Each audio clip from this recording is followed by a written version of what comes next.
Was Wells Fargo trying to push subprime mortgages in African American areas? The subprime loan offices were more on the street, out there, trying to get business, and the African American churches in Baltimore City were an excellent source of business. The whole premise was to get into that church organization and kind of get the okay from the minister to have some sort of seminar there and say, okay, everybody that gets a loan through Wells Fargo, we're going to donate $350 to the church. And so that was a way for the community to feel like they're helping the church, but at the same time they're getting set up in the subprime loan.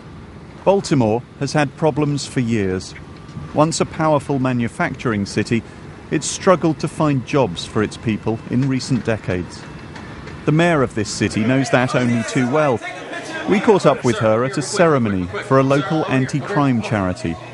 Her administration says every foreclosure here adds to the social pressures the city faces. We all know that Baltimore has a lot of social problems, it has a lot of economic problems. Is it fair to be, what looks like happening, blaming one company for those problems? Well, we have good information and data that shows across the board in the city that this has this impact, and it's unacceptable.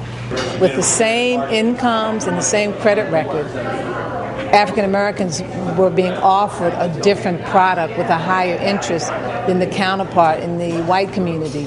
Wells Fargo says it's associated with only 1% of the 33,000 foreclosures in Baltimore, and that it's worked responsibly and fairly to help more African Americans own homes.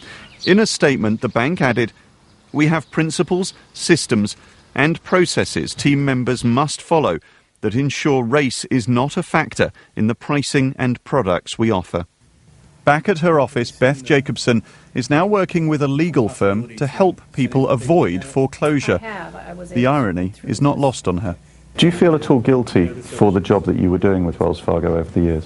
I don't feel guilty because I was doing what I was asked to do by the company that I trusted. So I followed the rules that Wells Fargo laid out for me. And unfortunately, it did set people up for failure at that point. But now I do feel that I've kind of redeemed that by going out there to help people in order to save their houses from foreclosure. But redemption will not come so swiftly for the millions who have lost their homes, for the cities blighted as a result.